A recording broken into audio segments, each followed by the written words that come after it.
when I just lose that stone, I'm going to go on the date naps. Like, when I just get a bit better, I'm going to do this. When I just get a bit better at my job, I'm going to apply for that promotion.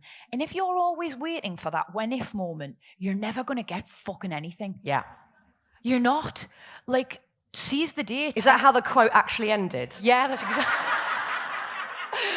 I believe I've recorded it verbatim. Stop waiting to be this other person. You're brilliant as you are now.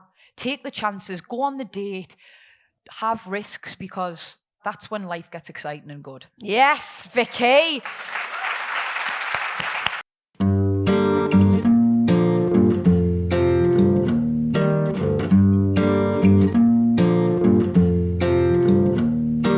Now we've got a live podcast for you this morning to really just get us stuck into the day. I'm so looking forward to chatting to this brilliant lady. She was at our Happy Place Festival in Chiswick as well. So I'm really happy to welcome back the brilliant Vicky Pattison.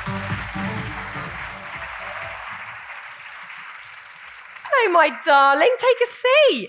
There is so many people here. I know. Aren't they lovely? I've got a lovely bunch for you. Are you good, my darling?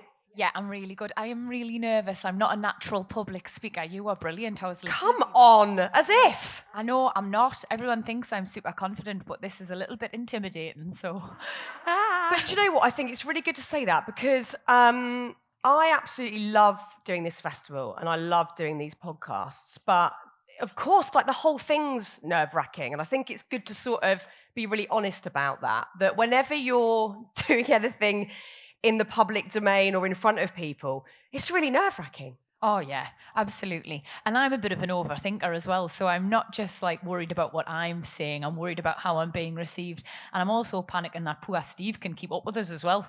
Steve's absolutely nailing it already. Steve's doing our signing for us throughout the weekend. And Steve, I mean, we could talk really quickly and see how Steve copes. I think he'd be absolutely fine. It's going to be great. Thank you, Steve, you absolute legend. Vicky, thank you for coming back to the Happy Place Festival because you were in London as well. We're so appreciative of your time. Thank you. Honestly, mate, like, I know I don't have to tell you this, but I was proper blown away when I came in London. Like, it's just such a wonderful thing. And everybody's like, you know, so nice and kind and happy. And it's just, I think there should be more things like this, mate. I think it's lovely. So I was honoured to be asked back. Well, I'm so glad that you decided to come back here as well because I didn't get the chance to interview you the first time around. You with wonderful Bryony Gordon. But I've got so many things that I want to talk to you about. And I want to start by saying, from the outside, from looking at your social media and seeing where you're at and the documentaries and books and everything you're doing, you seem to be in a really good place in life. I am, yeah. I'm very careful that I don't wax too lyrically about it because I'll start to sound like a smug arsehole. It's all right, you can do that. But like anybody, there's be loads of people here who've got no clue who I am, and that's absolutely fine.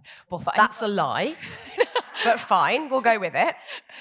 But for anybody who has followed my journey a little bit or does know, like, they'll know that that wasn't always the case. And I wasn't always like in a really good place. I've had to sort of work quite hard on myself and cut loads of things out of my life and cut loads of people out of my life and do more of other things and stuff to be a happy, healthy, well person.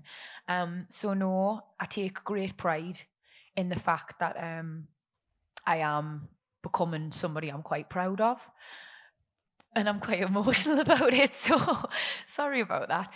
But no, I am. I'm on my way to being really happy, I'd say. What a beautiful thing.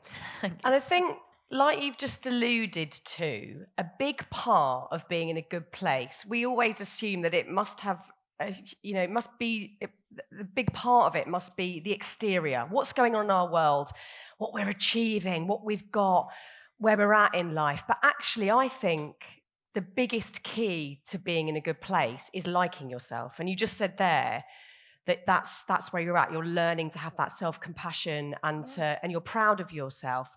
How did you get to that place? I think it's an easy thing to say, yeah, I like myself these days, I'm in a good place. But how did you get to that level of self-compassion? It's like such a good point, mate. Like, everybody looks at people, and if they've got a nice family, or if they're like achieving, or like if they're successful in a workspace, people think they must be happy. You know, they're doing great. But actually, it's not about the external at all. It's completely about how you feel. It's the internal. And more often than not, we're so bothered about how we appear to everybody else, we don't focus on that.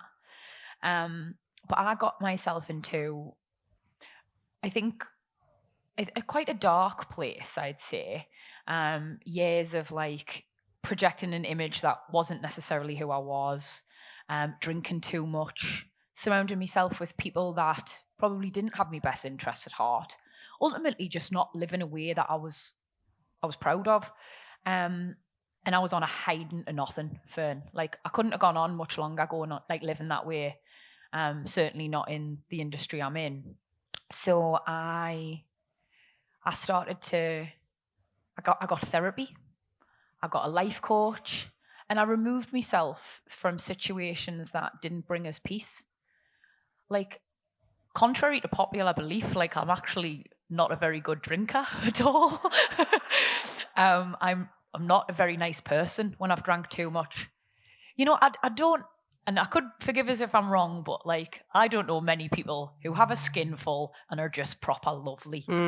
Like, It's rare. It's very rare. Like, somebody is either crying and somebody's either fighting, or somebody's like, I just want to go home. yeah. Yeah, as soon as I feel like anywhere near intoxicated, I think, how can I get out of here? How can I get to bed really quickly? Oh, you're the elusive backdoorer. Huh? Oh, you want to see me? I don't say goodbye to anyone. I vanish. I literally disappear in a puff of smoke. I read somewhere that the people who do that, the people who backdoor at parties, save 3 years of their life. Oh, fantastic. I read. I've done it so often. We might be on like 10 years. You're smashing it, mate. Yeah. But no, I unfortunately was one of these like horrible combinations of all of them. Like, I'd go through it all. Like, I'd cry, I'd want to kiss everybody, and then I'd want to fight everyone. It was just awful. And I obviously have a very complicated relationship with alcohol, and given me dad's illness, I realized that I had to really address my relationship with it, you know. So it led us to work out that actually I'm not a club person, I'm not a big drinker. And the people that I was knocking around with, who I only saw in those sort of scenarios, like, they weren't really the people for me either. So over the last, I'd say, like 5 years, I've changed the way I socialise. I've changed the people I spend time with. I focus a lot more on sort of the things that bring me peace. I don't put myself in situations like often that bring us anxiety and will lead us to drink too much, you know, because I know it's just not good for us. So that's been a huge part. But yeah, like, I advocate for like therapy and talking through your problems and counselling and stuff loads, because that's really helped me. Yeah, without a doubt. Just unpicking everything. I feel so sorry for you, mate. Don't worry. We've all been there. We've all been there with the... Is your dad? Is he all right? Right. Did you do that? Oh, for God's sake. Can you just tell him that you're watching a podcast with Vicky Pattison and you will get it to him later? He's going to have... Because I'm now going to have to worry about that, as well as if this interview's any good. So just, if you could put my mind at ease, and then I'll crack on. Thank you, darling. Where was I? Yes, do you know what? Newspapers. Yeah, newspapers. I absolutely loved that documentary that you made about your dad. I thought it was incredibly courageous, because not only was it, you know, you were on a learning curve and exploring the subject of alcohol, but you also had to have conversations with your dad that you hadn't had before. Yeah. And it's so strange. I think there's always this sort of discord with our parents or carers, whoever we've grown up with, that we can have a laugh, we can have light-hearted chat, but it's very difficult to get into the arena of talking about very real subjects and things that we're all aware of, but nobody talks about. So this was new territory for you, having to approach his drinking and asking him about it and asking him to make changes. It was very, very challenging for you to do that. The whole thing was dead scary, Fearne. Like, apart from anything else, like I'm in a new space professionally. Like like I haven't made a documentary before. I haven't made an author doc, so that space was new, and I was trying to do my best in that arena. But then also you've got this huge personal element, which I couldn't ignore, and it's so hard, like when you, as a child, have to almost flip the script and parent your parent. Like, that's not natural. And having those conversations are uncomfortable and awkward and hard, and that's why we avoid having them. Because it's so much easier to just laugh about it or make a silly joke or ignore it entirely. But actually, that's what I'd realised I'd been doing through making the documentary. I discovered that for all of my adult life, my dad has been an alcoholic. And I'd been enabling him, essentially, by brushing things under the carpet and not holding him accountable. And God, doing those things to someone who you know is vulnerable and you know is hurting and you know is not doing these things on purpose, it hurts. You feel like a dickhead. And you don't want to make anything worse for them when you know they're completely going through it. But the fact of the matter is, by ignoring it and acting like it's not happening or in some way excusing his behaviour, you're enabling him to continue doing it, to hurt himself. So did you feel worried to say anything because you didn't want to upset him further? So you're trying to it's a difficult thing, isn't it? Because you're trying to protect him by not mentioning it. But like you say, that ends up facilitating the cycle to continue. So extremely challenging to walk into that conversation and to bring up new subject matters. Do you think you can find peace knowing that he might not ever stop drinking? The documentary was like super illuminating because it allowed me to address things with me dad that I've been hiding from for like 20 years. It allowed me dad to speak openly about something that, quite frankly, like he's never been able to get a handle of. And it brought us closer. It really did. And it gave me a deeper understanding of what he's going through. But it did obviously make us realize that alcoholic recovery is not linear. Like, you don't just wake up one day and go, God, drink is rubbish. I'm fucking over this. Yeah. Like if you are an addict of any description, you are always going to struggle. And that's a really bitter pill to swallow. Because for my whole life, I've been able to convince myself that one day my dad will just wake up and be all right. Sorry. But accepting that every day will be a struggle for me dad was really hard. Yeah. And God, hard for him as well, Yeah. So I am grateful to Channel 4 and the documentary and everybody who watched it for loads of reasons.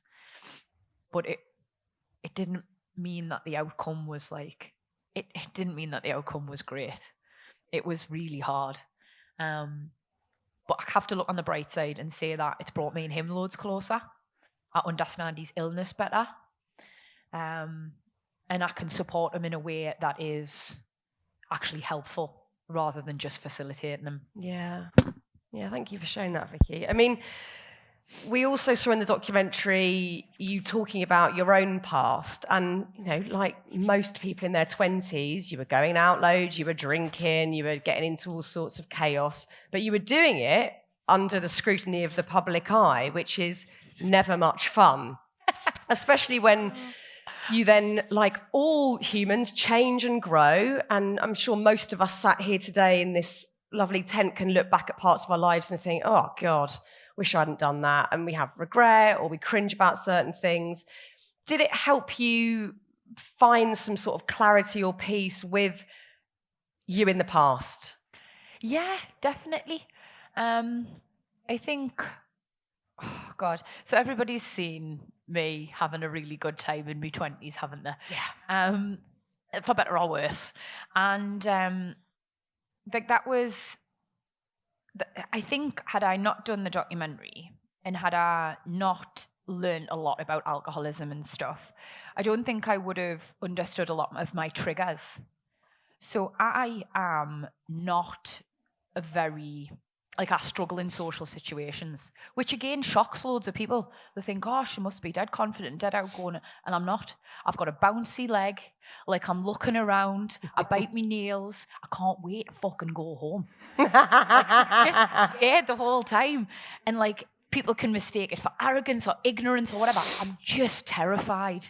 I'm terrified. Someone's going to ask us something I don't want to answer, or I'm going to say something wrong or whatever. The whole thing doesn't bring me peace. So I would drink.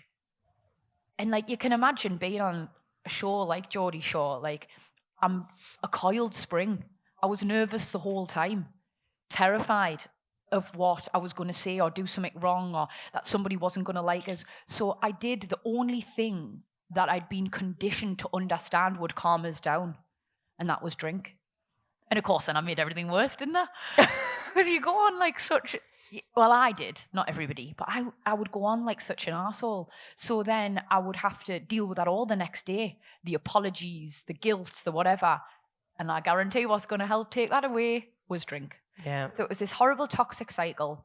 And doing the documentary allowed me to realise, oh God, I'm not good in big social situations. That's why I turned to something like a social lubricant like alcohol.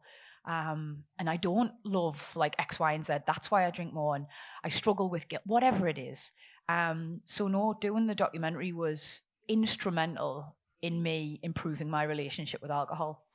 I think it's really good to hear about social anxiety. I certainly have it. And again, that might surprise some people, might not surprise some people. I love communicating. I'm much better one-on-one with someone if I'm having a cup of tea with someone or at someone's house, but those big social situations, I feel exactly the same. I probably in my 20s did absolutely deal with it, drinking and just sort of, having a gin and tonic to sort of take the edge off. Now, I just don't go out. That's like my coping mechanism. I just don't go. But I think so many people suffer with that and feel we can look around a room at a party or even something like all sitting in this tent today and assume that everybody else around us feels a level of comfort. Like they look like they're coping all right with this social situation. Whereas probably 90% of us are in our heads going, am I sitting weird? Do I look all right? What's my hair doing at the back? I can't actually see what's going on right there. Like we're just worrying constantly about every little judgment that someone might have. So, and in our country, it's a go-to. Like you know, cheers, you have a drink, it's someone's birthday, cheers. It's so ingrained in the way we sort of move through the year. Absolutely. So it's really good to sort of unpick that and look at what we use to ease that social anxiety. I also think it's really important in the conversation of, I guess, self-improvement. We're in this strange time where wellness is talked about a lot more and in good ways and maybe less helpful ways. And I sometimes feel a bit irked when we talk about self-improvement and like there's this better version of us in the future and that version of us will cope with life and everything is going to be fine. And I think we've got to find the middle ground with that, which I believe you've found really perfectly. So you make changes, you lose things that aren't working for you, but you don't become this brand new person and then sort of hate on the old you. Yeah. I think it's so important in this self-improvement journey, whatever language you want to use, that we can look back and not abandon old versions of ourselves. Because I certainly went through a phase where I thought, oh God, I'm so embarrassed by young me. Oh my God, cringe, like me on kids' TV. Hey, doing all this stuff. Embarrassed, don't want to look at it, abandon. And that's the worst thing you can do. We've got to change and grow, but not ditch parts of ourselves. I think it's a fine line and it's really tricky to do, but it's imperative if you want to feel okay. Yeah. And it's a hard one, isn't it? Yeah. Like, so I struggled so much with the version of me that was presented in my early 20s, And like, for a long time, I've tried to distance myself from that image. But I've got to take accountability, like regardless of the fact that I was on a show and there was pressure and there was whatever else, like I did do those things. And like regardless of whether the cameras were on or not, I probably would have behaved in a very similar way. That's just who I was, I was brash, I was aggressive, I was lost, I was misguided, and I was struggling to deal with things that were going on at home. And I used alcohol as a coping mechanism, right? And it would be dead easy for us to be like, oh, but I don't recognize that girl now. Like I drink green juice and I do 5 a.m. yoga and I give birth to an avocado. But it's not fair. if it wasn't for that girl, I wouldn't be where I am now. And we need to stop being so hard on ourselves. Because in 10 years' time, this version of me here, I'm not going to recognize her either. Doesn't mean she wasn't great. Doesn't mean that she didn't she didn't grow and change and evolve and try and be better and do brilliant things. Like, you've just got to exercise a little bit of compassion and grace and understand every time that you are in a place, that's exactly where you're meant to be. Yeah. I read somewhere that there's this when I just movement, when I just lose that stone, I'm going to go on the date naps. When I just get a bit better, I'm going to do this. When I just get a bit better at my job, I'm going to apply for that promotion. And if you're always waiting for that when-if moment, you're never going to get fucking anything. Yeah. You're not. Seize the date. Is that how the quote actually ended? Yeah, that's exactly. I believe I've recorded it verbatim. But no, you're just never going to get any of the things you deserve if you're always waiting to be somebody better. You're never going to get these lovely little moments in life, I met my fella, right? And I was not healed from my past relationship. I absolutely wasn't. I was still struggling. I was processing trauma. And everybody around us was going, just wait. Just wait. You don't want to throw yourself into something new and blah, blah, and all this. And I was letting this get into my head, right? And I was thinking, it is too soon. It is too soon. It was my makeup artist at the time. And she was like, what are you waiting for? She was like, what are you waiting for? She went, what are you going to do if you don't go out with him? Are you just going to sit in the house and cry again? And I was thinking, that was what I had planned, And she was like, you need to start getting yourself out there. And I did. I put myself out there and I went on a date with him and I texted the group chat that night and said to me mates, I went, buy a fucking hat. Yes. Buy a hat. Because he's the one. And if I had... There he is. Yeah, he's the... All right, I can. And we all were getting married next year.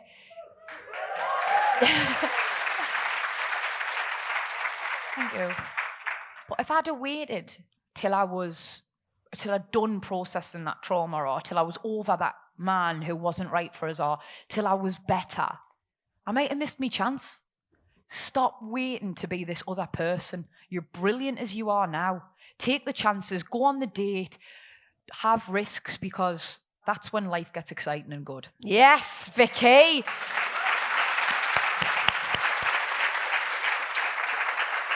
It's so true. And also, there's never going to be a version of us that's like the perfect version that's, nailed it and healed from everything we've ever experienced and is feeling perfectly complete. And actually, I think what I've learned over the years is from many people I've interviewed or just seen moving through the same sort of industry that I'm in, the people that you assume, oh my God, they've got it nailed. Look at them. They're totally coping and they look amazing, whatever. They've got all sorts of stuff going on that we don't know about. Everyone's dealing with stuff and we've got to stop comparing ourselves. But like you say, act now, do that thing now. You're brilliant. You're perfect as you are. It's a beautiful thing.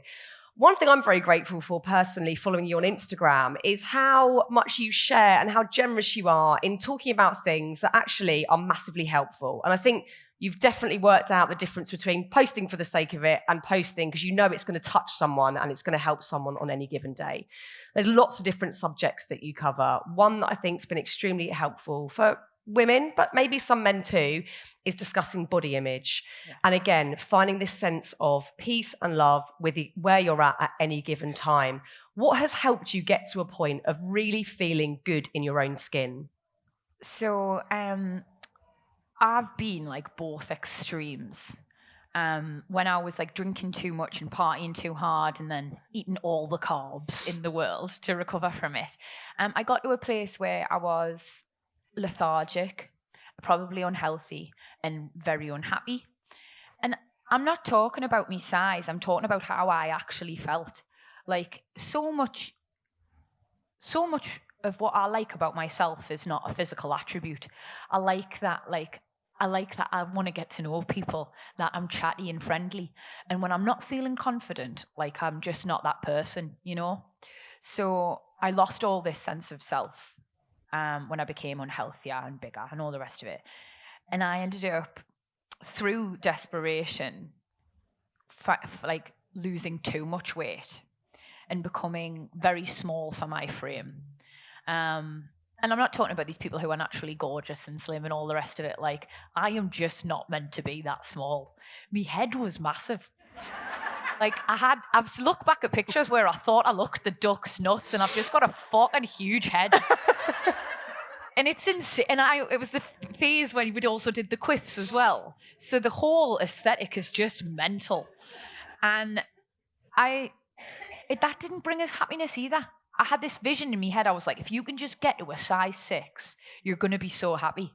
You're going to stop getting your heart broke. You're going to stop making silly mistakes. You're going to succeed in work and all these things. And that was what I genuinely believed to be true, you know?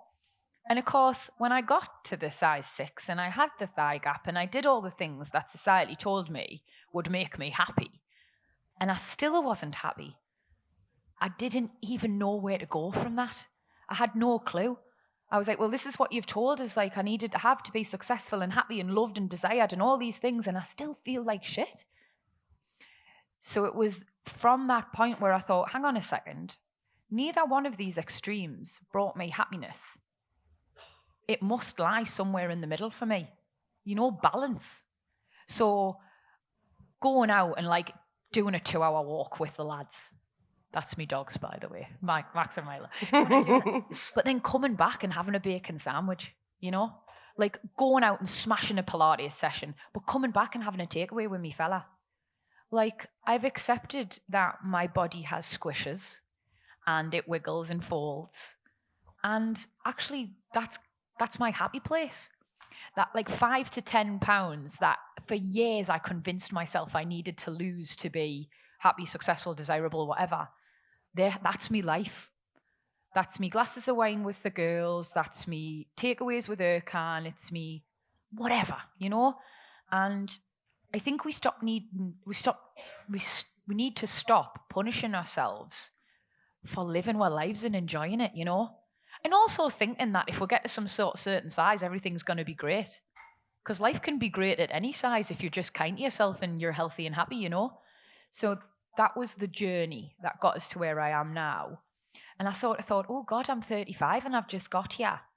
I really would like to get this message out there. So maybe I can tell somebody at 25 and they don't have to go through all the things I went through. So no, I always endeavour to use my platform to spread that message. Because it's a hard one to learn, isn't it? Like, loving yourself is a difficult one. Yeah, especially on social media, where we can easily fall down a rabbit hole of looking at people that seem to be living the dream and everything looks aesthetically perfect, whatever that means.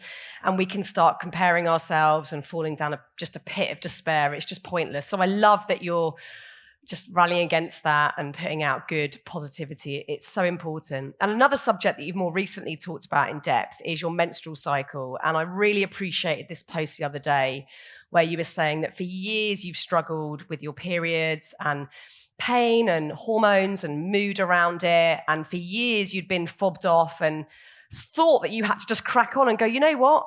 Yeah, this is just part of being a woman. I'm just going to get on with it. And actually, more recently, this year, you decided enough's enough. I actually want to get to the bottom of this. So what was the catalyst? Had you just sort of got a bit bored of feeling rubbish? Shit. Yeah. Menstrual cycle was a very professional way of putting it. Yes, wasn't it just? I'm very professional with my little notebook here. Thank you very much. I call her the Crimson Devil. Yes. She's a prick. It is awful that we have to have them. So rubbish. I love being rubbish. Like, I feel like But not that bit. That's the only bit I don't. Yeah. Big bug. Oh, I've got dragonfly. That's very beautiful. It's floating through the tent. Good sign. Good sign. It's an omen of sorts. So I've always, up until I was sort of mid-20s, I would describe I would say I had what most people describe as a very normal period. Like, PMS is rubbish. Like, you know, you want all the sweets and all the cakes, and you want to chin your fella, and you cry one minute and then like conquer the world the next. Like, it's horrible, it's hard. But I always had what I describe as like quite a normal period and menstrual cycle. And then as I got older, it started to get progressively worse. And like, I sort of thought to myself, oh, this is just it. You know, I've heard a lot of women lament that as you get older, it gets a bit worse. So I'll just take it on the chin. But the last 5 years, I've struggled so much. And I was like, surely every woman cannot be going through this to this extent, because it's fucking torture. In what way? What was really troubling you? So obviously period cramps are crap, but it was more the emotional things that came alongside it that I have found debilitating. So it started off as like 2 weeks of the month, but it started to grow into like 3 weeks of the month. So some nights I can't sleep, but then some nights some days I physically can't wake up. It's like next level fatigue. And then sometimes this was the scary one for me. The scary one I found was I lost the passion and love for things that normally brought us joy. And like anybody sitting in this room, you sort of know that is a sign of depression. So I was thinking, like, am I depressed? Like, I love me fella, I've got a wicked life, my job's mint. Why am I depressed? And then I was like, well, hang on, because I have these moments of clarity where I absolutely love my life and I'm dead grateful for everything. So maybe I'm not depressed. But when you're in this PMDD cloud, like, you can't see the wood for the trees. I don't know if that's the saying. Is it forest for the trees? No, I think wood for the trees. It's something about wood. Another excellently executed quote. Yeah, smashed it. So you can't tell yourself this is just about your period. This is just about your hormones. It tells you, no, you're rubbish. You are crap. And everybody thinks you're crap. And the world would be a better place without you in it. So when you heard this particular doctor you'd seen this year, say PMDD, what was the feeling? Did that connected with you instantly? Like, this is what's going on for me. So social media gets such a bad rep, and like, I'll be the first to say, like, oh, people aren't being kind this month or whatever. But actually, it was instrumental in me getting a diagnosis, because I was talking about my periods on Instagram, and I was saying, like, 2 weeks of the month, like, I get dark thoughts. 2 weeks of the month, like, I can't motivate myself. I hate my job. I hate this. 2 weeks a month, I'm like this. And women would reach out to me and say, sounds like you've got PMDD, Vicky. This is not normal PMS. And obviously you haven't been told off doctors loads of times over the years. You just need to get on with it. Like, loads of women are going through this. Come on. Like, I was embarrassed to assume I had anything more than just PMS. But I felt validated by their reassurance that there was something else more serious going on. So that bolstered us to go and see a private doctor in the end, a professional in the space. And when she said, it sounds to me like you've got PMDD, I just broke down. I was over the moon that actually I wasn't just fucking mental. Yeah. Because that's how I was being made to feel like I was, you know? If you go one day from like not being able to get out of bed and hating your fella and hating your life and everything, fine the next day, like, what other explanation is there other than you're just not well? So to feel like there was an answer for why I was feeling this way, an answer that affects 10% of women, I might add, and also probably more were just completely misdiagnosed loads or expected to get on with it. Yeah. It felt really, really validating. And what can you do to help lessen it, if anything? It's manageable. So you never cure it. It's manageable. Yeah. You're right. But there's loads of stuff. But it's kind of like it's not a one-size-fits-all situation. Like loads of stuff isn't. Like loads of medication isn't. So I've started on the combination pill, which hopefully should lessen me symptoms and make things slightly more palatable and less debilitating. But if that doesn't work, there are different avenues we can explore and loads of holistic things, you know. So I'm going to get that hat on next and try and find out what works for me. So it's going to be a bit of a journey, but I feel liberated in a sense that I actually have that diagnosis and I can go forward rather than just suffering in silence. Not that I suffered in silence, I'm a right whinge. Rather than just suffer. But it's mad how little any of us know about our hormones, and they control so much of our physical symptoms, our mood, how we're cognitively thinking, and we just don't know anything about it. It's wild. I think we're so unprepared. Like, especially as women, like, do you just remember the sex education we got at school? Like, oh my God. I put a condom on a cucumber and they just yeah. on me way. We had this like weird video that had like, oh God, is he the cucumber? Yeah. I think Steve's ad-libbing at this point. I think he's adding his own little moment there. I dread to think what's happening. Steve's luckily behind me. Or unluckily. Our sex education video had like robots in it or aliens or something. Like one of my schoolmates is here. I need to clarify that later. But there was definitely like robots in it. I'm like, what's that got to do with anything? I just don't Absurd. know. I don't know. But like, we're just so unprepared, misinformed and uneducated when it comes to our bodies. And like, it leads to really problematic narratives. And the majority of people have been so kind and so lovely. And I've had so many messages from women being like, Vicky, I could have wrote your post myself. And thank you. I'm going to go and I've been like poo-pooed by doctors for years. I'm going to go and be more persistent. Like it felt like it really helped women. But for every 10 of them, right, there's one lass who's like, the rest of us just fucking get on with it, you know. Brilliant. That's helpful. Thank you so much. Oh, I don't know if that's helpful. No. I don't think it is. I think you're perpetuating a really toxic narrative that women are just meant to get on with it. I agree. So I think we need more education. Like even just for our own sanity. God, if I knew a bit more about hormones, if I knew a bit more about what was meant to be going on in my body, I wouldn't have had a horrible 5 years, you know? I would have pushed for a diagnosis sooner. So I think we get let down in that space. And the only way it's going to improve is if we talk more. Yeah. You know? And if we support other women who you see is going through something, you know, let's just be kinder to each other and ourselves. Yes, and actually this goes back to the start of our conversation. This is all very helpful in terms of you being nice to yourself, because if you're going through all of this every month, feeling awful, it's so easy when you're going through anything. It doesn't have to be period related, but you're going through something.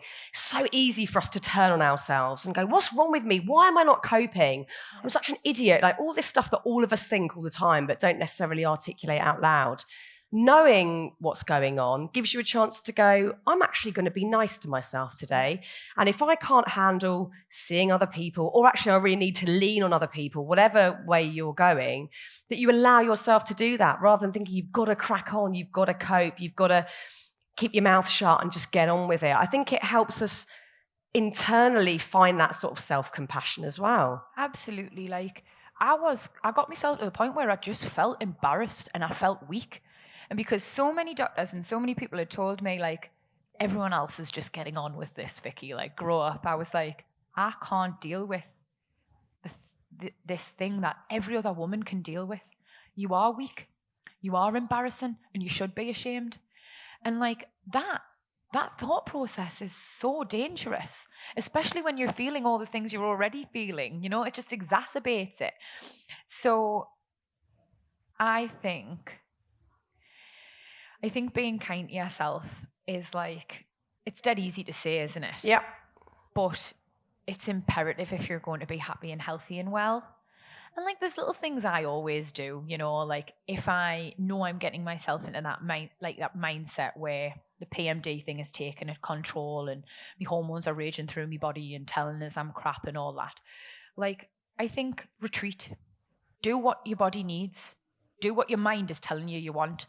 If that is like watching Friends over and over again and eating a giant cookie on the sofa, do that. You know? That sounds well good. So good. Like I wish I was doing that. Yeah, you're so right, because I mean, I spoke to this amazing therapist who's now a friend of mine called Owen O'Kane. He's been on the podcast. He's written some incredible books. And one of his main tips is always to remember how important self-kindness is, which again sounds really like throwaway and flippant. But we could be doing all the stuff, right? We could be doing yoga every day. We could be drinking gallons of green juice, doing everything that everyone tells us to do to make ourselves feel all right. But if we're not kind to ourselves, none of that will work. And that is quite a terrifying thought, because it's not easy just to all of a sudden like yourself. But I think it gives us permission to really focus on trying and to even just land on acceptance rather than self-compassion, because otherwise the rest of it's all pointless. Yeah. It's so important. And also I think there is, like you said, great power in saying this stuff out loud. Not only are you're in a position where you can help other people by saying, do you know what, I've really struggled with my periods and hopefully this is helpful. But I think even in our own little circles, if we say to a mate, do you know what, I'm finding this really hard, it just somehow extinguishes part of it. So I even remember when I first started having panic attacks, I thought I was the only person on the planet that was having panic attacks, which is highly narcissistic, but I was like, no one else has ever been through this, and I can't talk about it because it's too weird to admit that it's going to, that's rumbling around in my brain. And as soon as I said it out loud, how many people in my friendship circle and the outskirts of my friendship circle went, oh my God, me too, all the time in this situation, this is the trigger, whatever. So now, if I say it out loud, I don't have them. Because I'm going, oh God, I might, just to let you know, in this situation, I might go into panic. And then I don't, because there's no threat then. I've said it. I think it just helps take the edge off. You take away the fear of it, don't you? And like we always think we're the only person who's going through anything. But the fact of the matter is everybody's fighting a battle that nobody knows anything about. Yeah. And if you talk about it, if you verbalize it, if you put it out there, not only do you take away a lot of its power, but you also invite other people to talk about it too. And like the thing we all want most in the world is to not feel like we're on our own. Yeah. That's why we look for romantic partners. That's why we seek out friendships. That's why we're friends with Barry from accounts from work, who's a total knobhead. Oh, bless Barry. Sorry, Barry. Sorry, Baz. But you just don't want to be on your own. No. And I think we're really scared of being rejected. And that's why we don't say anything out loud. Because we think if I admit this thing, people in my life are going to just walk, or they're going to think I'm strange, or they're going to judge me. And it's so often, I'd say 99% of the time, not the case. And if someone does judge you for the wrong reasons, get rid of the toxic people in your life. Absolutely. You've got to look after yourself. Yeah. And like going back to what you were saying there, like as women, sorry fellas, this is my only experience. I've never been a boy. So as women, I think we try so hard to be absolutely everything that everybody in our life needs. The best mother, the best like employee, the best boss. Like you try to be everything, and you just end up stretching yourself too thin. There's, when you get on a plane and the air hostess tells you you must put on, in case of emergency, you must put on your mask first. Like that feels mental to me as a woman. I think, oh no, like I'll make sure Erkan's got his on first, or if I was sitting with me niece or my sister, I'd make sure all of them have got theirs on first. But if I was to do that, I might be able to help get somebody's on right first, but I wouldn't be able to help anybody else. However, if I look after myself first and put mine on, I can help half the plane. If you are not making sure your cup is full, if you are not taking care of yourself, if you're not meditating, drinking green juice, eating cookies on the sofa, watching the shows that you like, whatever self-care looks like for you, you are going to get run down poorly and stretched or whatever it is very fast. And then you're no good to anybody. So as much as we want to be superwoman and help everybody and all these things, that starts with putting yourself first, which feels really selfish and hard to do. And I can see some people like nodding along like, yeah, fuck, I don't do enough of that. No. Like, please try and do a bit more of that, because I don't think any of us do. I think it's a really British thing as well. I think it's sort of like, oh God, no, I'm so sorry. You first. What do you want? What do you need? Like, we're all so apologetic. You go. You go first, yeah. And inside, actually, this is the interesting bit. And I was talking to Owen O'Kane about this again the other day. We so often do that and go, oh, no, you have the last biscuit, or you, whatever, or something bigger than that. Like, no, it's fine. You do that thing. But inside we're going, I hate you. I resent you so much for taking that last biscuit. I resent you for, and you go, oh no, you don't, it's fine. We don't need to do that thing that I was really looking forward to. And inside you're going, I hate you for that. I resent you so much. So actually, we're not doing anyone any good.